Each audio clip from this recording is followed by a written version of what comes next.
सर्वप्रथम मी आपणा सर्वांना अक्षय तृतीयेच्या शुभेच्छा देतो।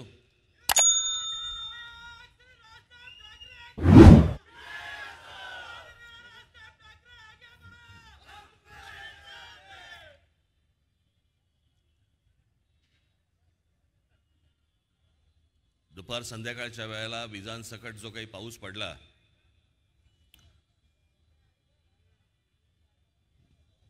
मला वाटलं आजची सभा रद्द होते की काय। कारण मागच्या वेळेला मी जेव्हा एकदा पुण्यामध्ये आलो होतो तेव्हा आमच्या अजय शिंदेच्या इकडे, बरोबर ना, तेव्हा इतका पाऊस पडला की तिकडे तो सगळा चिखल झाला आणि मग त्या दिवशी सभा रद्द झाली। मी म्हटलं अरे बाबा आजची पण होती की काय। या सगळ्या अवकाळी पावसामुळे अनेक ठिकाणी सभा रद्द झाल्या, पण आज तुमच्या साक्षीने ही एक भव्य सभा इथे आज पुण्यामध्ये होत आहे। खरं तर निघताना मी साधा कॉटनचा झब्बा आणि लेंगा काढला होता, म्हटलं जाऊ, पण म्हटलं पाऊस पडला तर रामतेरी गंगा मेरीचा सीन नको व्हायला। पण मी आपल्या बरोबरच्याला सांगितलं जरा झब्बा काढ, कारण मी तुमच्याशी बोलत राहीन, मागचे ऐकायच्या मनस्थितीत नसतील।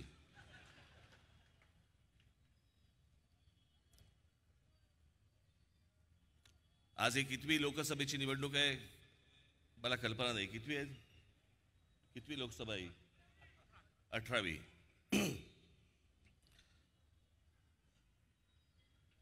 मी मध्यंतरी एक मुलाखत दिली होती, एक चॅनल आहे बोल भिडू नावाचं, आता एक 7-8-10 दिवसापूर्वी। त्याच्यामध्ये मी म्हटलं होतं की मला समज नाही म्हणणार मी त्याला, पण राजकारणाची उमज ज्याला म्हणतो आपण,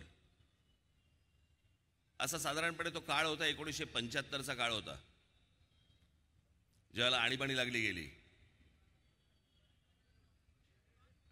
त्यावेळेला अख्खा देश असा सगळा घुसळून निघत होता। मी शाळेमध्ये होतो, परंतु समजत होतो, आजूबाजूचं वातावरण पाहत होतो।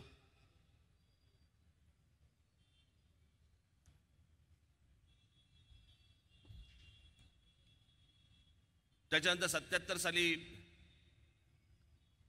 मग निवडणूक झाली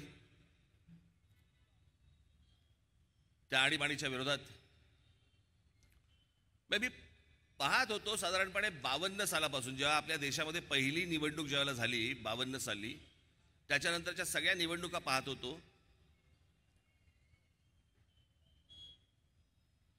मग ती 71ची निवडणूक असेल, ती गरिबी हटवणारा होता, काहीतरी एक विषय होता।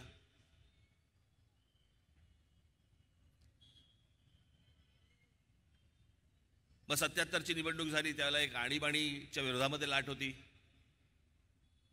मग 80ला इंदिरा गांधींवरती ज्या प्रकारचे काही हल्ले झाले, ज्या प्रकारचे काही अत्याचार झाले, ज्या काही गोष्टी झाल्यात, आणि जनता पक्ष हा आतल्या आत पराभवी ठरायला लागला। त्याच्यात परत इंदिरा गांधी आल्या, म्हणजे ते परत इंदिरा गांधींची लाट होती, तो विषय होता। 84 साली इंदिराजी गेल्या, त्यांची हत्या झाली, तो इश्यू होता। 89 साली बोफोर्स हा इश्यू होता। 91 साली राजीव गांधींची हत्या झाली, हा इश्यू होता।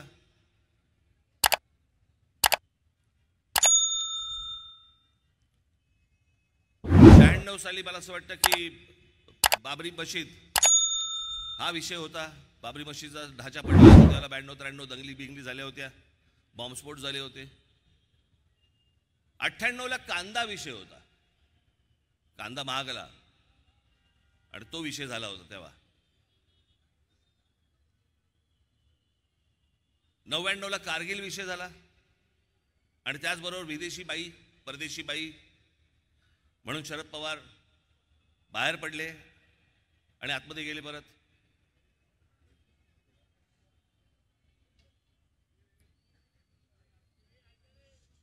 मग 2004ला मला असं वाटतं की इंडिया शायनिंग आलं, मग 2009ला मला असं वाटतं काहीतरी अनेक काही विषय झाले होते, तेव्हा पण काहीतरी विषय होते. 2014ला नरेंद्र मोदींची लाट आली.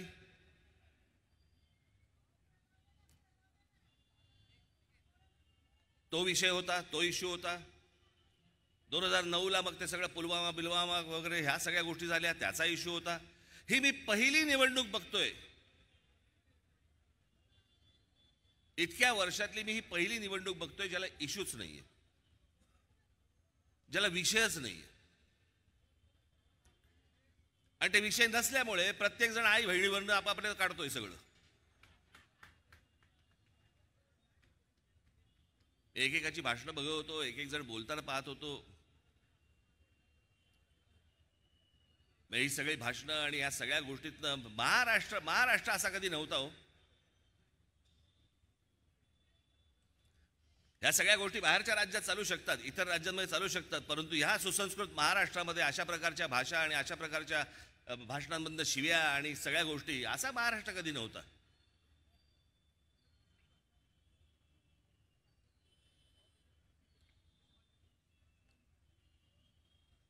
आणि या महाराष्ट्रातल्या अनेक बाकीच्या काही पुढाऱ्यांनी वेगळ्याच विषयांमध्ये तुम्हाला गुंतवून ठेवायचं ठरवलंय, वेगळ्याच, ज्याचा प्रगतीशी संबंध नाही आहे. आज नवीन अनेक तरुणी आज विचार करतायत, त्यांच्या भविष्याचा विचार करतायत, त्यांचे पालक त्यांच्या भविष्याचा विचार करतायत.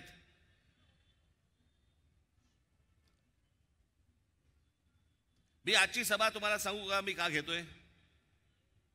मुरलीधरजी आज एका पुण्यासारख्या शहरामध्ये, इतक्या एका मोठ्या शहरामध्ये, इतके विद्वान या शहराने दिले,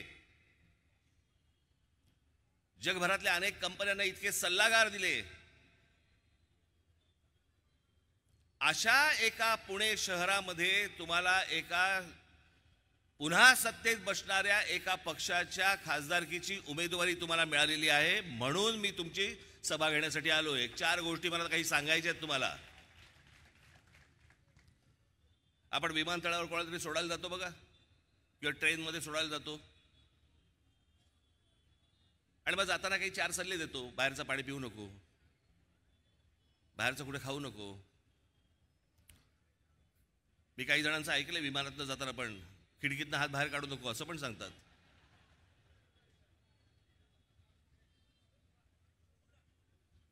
पण मला असं वाटतं की आपल्या या सगळ्या नियोजन शून्य गोष्टींमुळे अनेक वेळेला आपल्या शहरांची जी शहरं बर्बाद होत आहेत, जी डोळ्यात देखत बर्बाद होताना दिसत आहेत,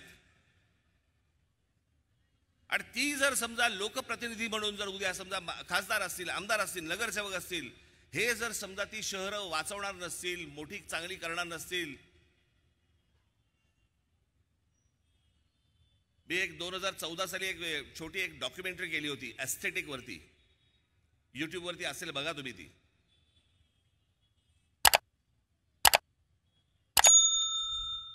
आणि त्या डॉक्युमेंटरीमध्ये मी एवढंच म्हटलं होतं की आज आपल्या देशामध्ये का नोकऱ्या उपलब्ध नाहीयेत? आहेत.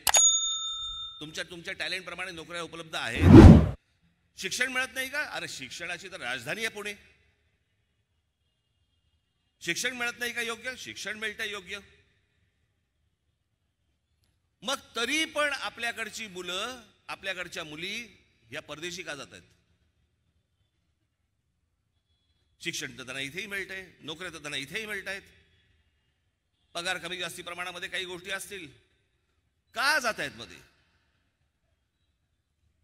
ते एकाच गोष्टीसाठी जात आहेत, ते म्हणजे सभोवतालचं वातावरण. त्यांच्या सभोवतालचं वातावरण आहे ते त्यांना आनंदी ठेवत नाहीये. आपल्याकडे राजकीय मुद्दे काढले जातात, पण ते राजकीय मुद्दे खालपर्यंत जातात आणि शाळांमध्ये कॉलेजपर्यंत जातात.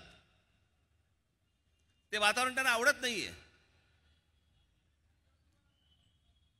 असल्या घाणेरड्या वातावरणामध्ये त्यांना राहू इच्छित नाहीत. म्हणून त्याच्या मनामध्ये पहिला विचार येतो, हा देश सोडून बाहेर निघून जावं. इच्छा नसते, पण सभोवतालचं वातावरण त्याला ढकलतं बाहेर. आज आपले खासदार असतील, आपले आमदार असतील, नगरसेवक असतील, यांची सगळ्यात महत्वाची जबाबदारी आहे सभोवतालचं वातावरण चांगलं करणं, आपापसातलं वातावरण चांगलं करणं. मी गेले कित्येक वर्ष या पुण्या शहरामध्ये येऊन, त्यावेळेला आता काही यांच्याकडे कोणाकडे रेकॉर्ड असले तर असले मला माहिती नाही, त्यावेळेला एवढे चॅनल पण नव्हते. पण मी तेव्हा सांगायचो, मी जेव्हा पुणे छोटं होतं, जेव्हा लहान होतं, की मुंबई शहर बर्बाद व्हायला एक काळ गेला. वेडं वाकडं वाढायला लागलं शहर. कुठून कुठे चाललंय, काय चाललंय काहीच कळत नाही. पण मुंबई शहराची वाट लागायला एक काळ गेला. पुणे शहराची वाट लागायला वेळ नाही लागणार. आणि छोट्या का पायाभूत सुविधा उद्या उपलब्ध झाल्या की ते शहर बर्बाद व्हायला लागतं, जर नियोजन नसेल तर. एक मुंबई पुणे एक्सप्रेस हायवे हा झाला आणि वेड्यासारखं हे शहर वाटेल तिकडे पसरायला लागलं. त्याला काही नियोजन नाही, काही नाही. कुठेही रस्ता निघतोय. मला वाटलं आज इथे काही BRT करावी, मला वाटलं इथे फ्लायओव्हर करावा, मला वाटलं आज फ्लायओव्हर तोडावा, दुसरा बांधावा.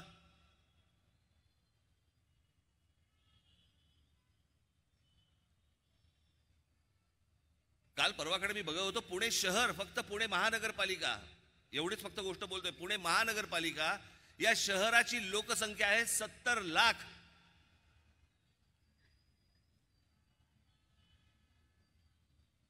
आता मी 5-10 वर्षापूर्वीपर्यंत मी ऐकत होतो साधारणपणे या शहराची लोकसंख्या होती 30 लाख, 32 लाख, 35 लाख. आज बघतोय 70 लाख. आणि या 70 लाख लोकसंख्येच्या शहरामध्ये वाहनं किती आहेत? 72 लाख. कुठून रस्ते मिळणार आहेत तुम्हाला? कुठून रस्ते पुरणार आहेत आपल्याला?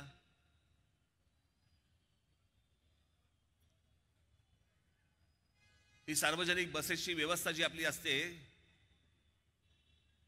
आता मेट्रो सुरू झाली आहे. मी मागे मेट्रो सुरू करताना मी आपल्याच अधिकाऱ्यांना सांगितलं होतं, म्हटलं एक सुरू करून बघा पहिल्यांदा पुणेकर जात आहेत का.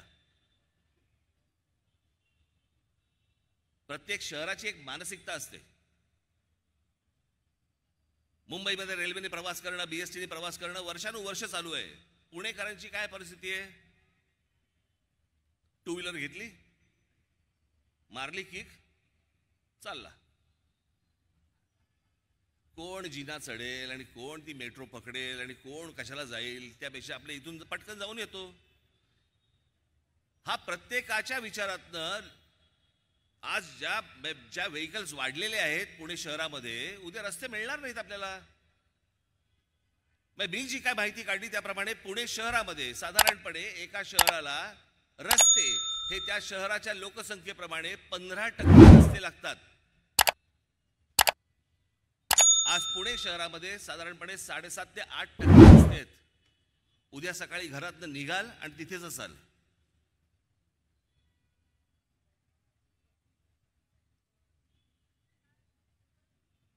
गेल्या 10 वर्षामध्ये साधारणपणे 30 लाख लोक बाहेरून आले या शहरामध्ये. 30 लाख.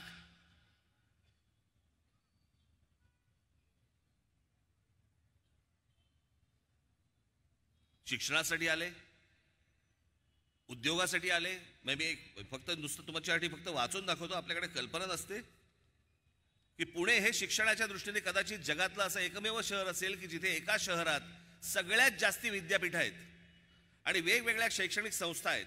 पुण्यात सरकारचं सावित्रीबाई फुले विद्यापीठ आहे. त्या व्यतिरिक्त 12 डीम्ड युनिव्हर्सिटी आहेत, 5 खाजगी विद्यापीठे आहेत, 6 स्वायत्त ऑटोनॉमस विद्यापीठे आहेत, नॅशनल डिफेन्स अकॅडमी आहे, defence institute of advance technology आहे, केंद्र सरकारची 2 महत्त्वाची कॉलेजेस आहेत, त्याशिवाय राज्य सरकारची इंजिनिअरिंग कॉलेज आहेत, 8 मेडिकल कॉलेजेस आहेत. याशिवाय सदन कमांड पुण्यात आहे. देशातील पहिल्या 15 टॉप IT कंपन्यांची ऑफिसेस आहेत. पुण्यात 5,80,000 मीडियम आणि स्मॉल स्केल इंडस्ट्री आहे, ज्यांची अंदाजे दिल्लीला कर म्हणून किती भरतं माहिती आहे तुम्हाला? 75 ते 80 हजार कोटी रुपये भरतं.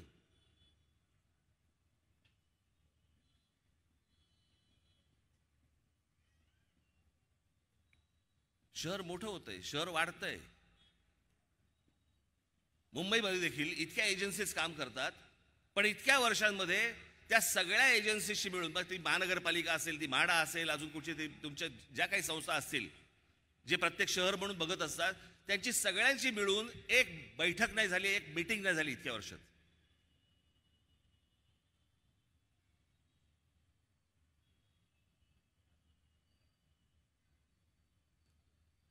माझ्या आपल्या नगरसेवकांना, माझ्या आपल्या आमदारांना, माझ्या भावी खासदारांना माझी विनंती आहे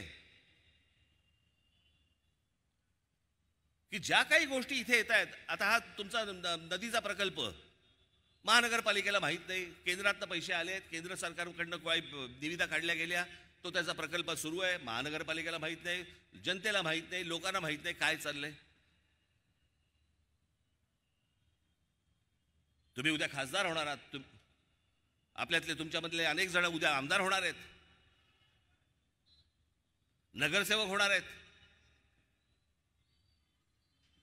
नुसता नगरसेवक झालो, आमदार झालो, खासदार झालो म्हणून होत नाही, भागत नाही. या शहरांचं जर समजा नियोजन जर समजा आज नाही झालं, ही फुटतील शहरं, उद्ध्वस्त होतील. आणि या शहरांकडे नीट लक्ष दिलं जाऊ नये, बाकीच्या गोष्टींमध्ये करावं म्हणून इकडचे अनेक नेते हे आम्हाला सगळ्यांना इथे जातीपातीमध्ये गुंतवून ठेवतायत.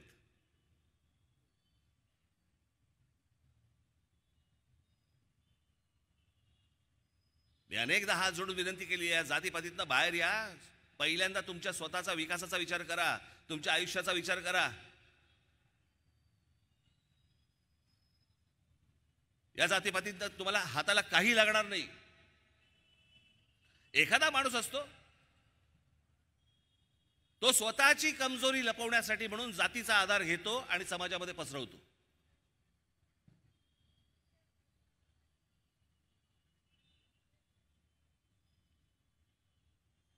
लहान असल्यापासून या शहरामध्ये आलो मी, 71-72 सालापासून मी या शहरामध्ये आलो. एक टुमदार सुंदर असं पुणे होतं, छान बागा होत्या, तलाव होते, वातावरण छान होतं, गर्दीने भरलेलं नव्हतं.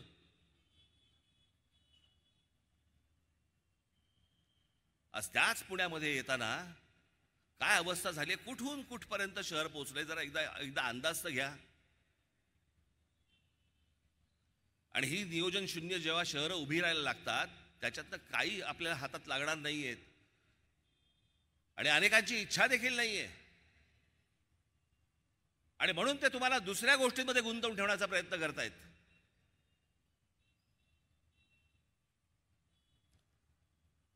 मी मागे सांगितलं होतं ना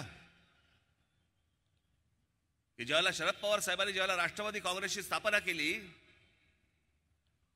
1999 साली, आज राष्ट्रवादी काँग्रेसचे पण लोक इथे आहेत, पण ते अजितदादांबरोबर आहेत. बाकी अनेक मतभेद असतील माझे अजित पवारांबद्दल, पण एक गोष्ट तुम्हाला निश्चित सांगतो, अजित पवार या माणसाने कधी जातीपातीचं राजकारण नाही केलं. मी आजपर्यंत सगळ्या गोष्टी पाहत आलो त्यांच्या, पण एका गोष्टी बाबतीत शरद पवार साहेबांबरोबर राहून पण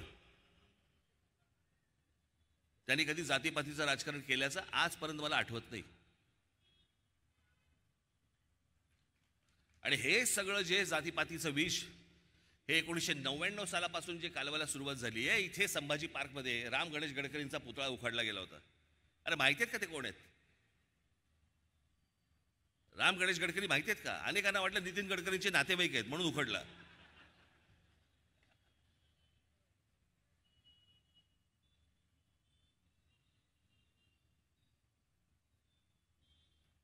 काही माहिती नाही, काही कशाला संबंध नाहीये. पण ह्या सगळ्या गोष्टी, ते जेम्स लेन प्रकरण आणलं गेलं, त्या जेम्स लेन प्रकरणामधनं विष कालवलं गेलं. कोण कुठचा जेम्स लेन? बरं, तो जेम्स लेन मुलाखती देतोय, तो सांगतोय की मी इथल्या कुठच्याही माणसाचं कधीच नाव घेतलं नाही आणि मी कोणाला भेटलो पण नव्हतो, हे त्याच्या मुलाखतीत तो सांगतोय. पण तोपर्यंत तुमच्यात विष कालवून झालं होतं. का विष कालवलं गेलं? कारण तुम्ही जातीकडे पाहावं आणि आम्हाला मतदान करत राहावं. तुम्हाला लागते कशाला चांगलं शहर होण्याशी? मतलब काय तुम्हाला? तुमच्या पिढ्या जन्माला येतील, जिवंत राहतील, म्हाताऱ्या होतील, मरतील. कोणाला गरज आहे याची? आम्ही पेटतो कशामध्ये? आम्हाला शहर बर्बाद झालं तरी चालेल, आम्ही थंड असतो, पण आमच्याला जातीवरनं काही बोललं की आम्ही लगेच पेटायला सुरुवात होते. का? काही कारण नाही. या असल्या मानसिकतेचा गैरफायदा घेणारी मंडळी आजपर्यंत आज तुमच्या समोर येत आहेत. आज काय तर म्हणे तिथे काही मुस्लिम मोहल्ल्यांमध्ये आणि काही तुमच्या मशिदींमध्ये फतवे निघतायत.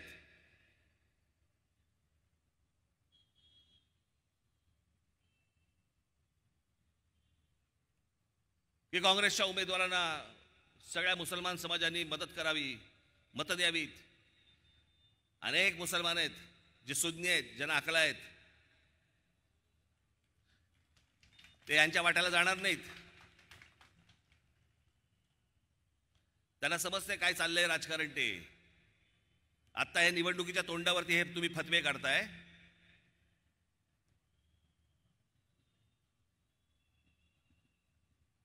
समजले कोण हे तुम्ही? मुस्लिम समाजाला काय समजलात तुम्ही?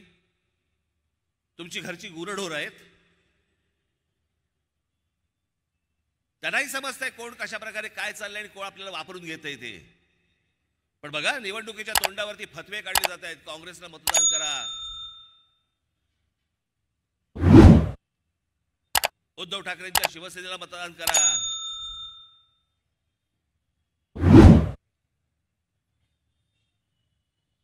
जर हे मशिदींमधनं हे मौलवी जर समजा यांना फतवे काढत असतील की यांना मतदान करा म्हणून, मग आज राज ठाकरे तुम्हाला आज फतवा काढतो. माझ्या तमाम हिंदू बांधवांनो, भगिनींनो आणि मातांनो,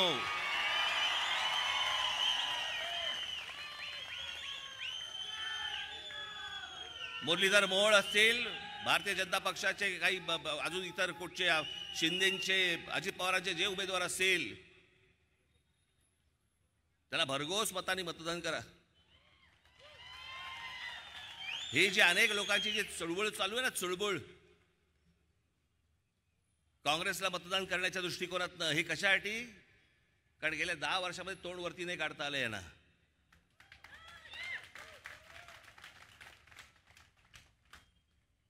तुम्हाला मी एक गोष्ट सांगतो, नरेंद्र मोदी, भारतीय जनता पक्षाचं केंद्रातलं सरकार, माझ्या काही गोष्टींबद्दलचे मतभेद आहेत, ते राहणार. पण ज्या काही चांगल्या गोष्टी आहेत त्याचं अभिनंदन देखील करणार. जे अनेक चांगले मुसलमान आहेत, जे आपापल्या कष्टाने कामं करतायत, नोकऱ्या करतायत, व्यवसाय करतायत, त्यांचा विषय येत नाही. पण काही जे वाह्यात आहेत, ज्यांना इथे सगळा धुमाकूळ घालायचा, धार्मिक धुमाकूळ, ज्यांना गेले 10 वर्षामध्ये डोकं वरती नाही काढता आलंय, ते या सगळ्या काँग्रेसच्या माध्यमातून डोकं वर काढण्याचा प्रयत्न करतायत आणि म्हणून हे सगळे फतवे निघतायत. उद्या जर परत यांच्या हातामध्ये जर काही गोष्टी गेल्या चुकून, पुण्या रस्त्यावरती फिरणं परत हे कठीण करून ठेवतील. मला अजूनही आठवतंय तो सगळा 80-90चा सगळा काळ, काय काय चालू होतं, यांचे उन्माद सुरू होते, उन्माद. त्या सगळ्या गोष्टींचा शेवट होता हा बाबरी मशिदीचा ढाचा पडणं.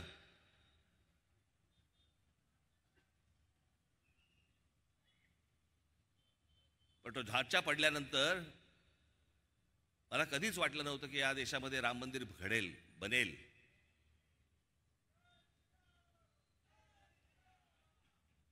पण तुम्हाला निश्चित सांगतो, मी परत मगाशी म्हटल्याप्रमाणे काही मतभेद असतील, पण राम मंदिर जर कोणामुळे होऊ शकलं असेल तर ते नरेंद्र मोदींमुळेच होऊ शकलं या देशामध्ये.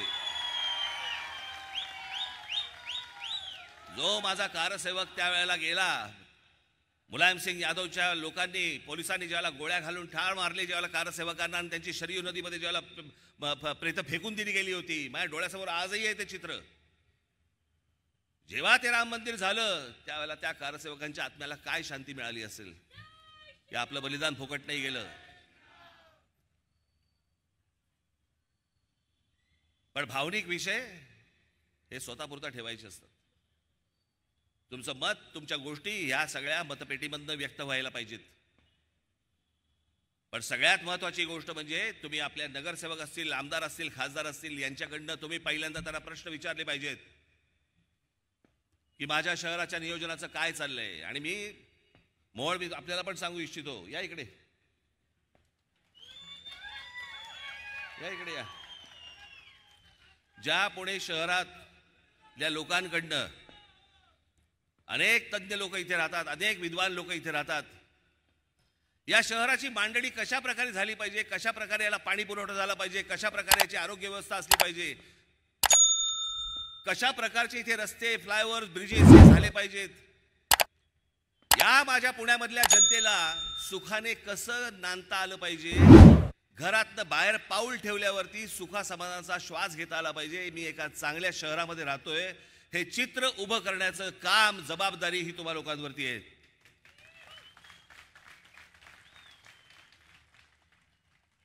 सगळीच नाही,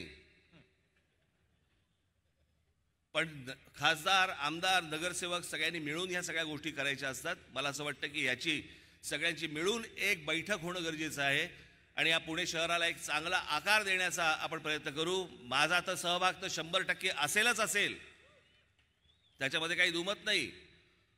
परंतु आज ह्या 18व्या लोकसभेच्या निवडणुकीला सगळेजण सामोरे जाताना जसे ते फतवे काढू शकतात, तसं जाता जाता फक्त आपल्याला एवढंच सांगतो की या माझ्या पुण्यातल्या हिंदू बांधवांनो, भगिनींनो, मातांनो, तुमचं देखील मोहोळ उठू देत आणि आमच्या मोहोळांना तुम्ही प्रचंड मताने विजयी करावं असं एक आवाहन करतो आणि आपल्या सर्वांची मी रजा घेतो. धन्यवाद. जय हिंद, जय महाराष्ट्र. गर्जा हिंदुस्तान चॅनलला सबस्क्राईब करा आणि ताज्या घडामोडी जाणून घेण्यासाठी बेल आयकॉनवर प्रेस करा.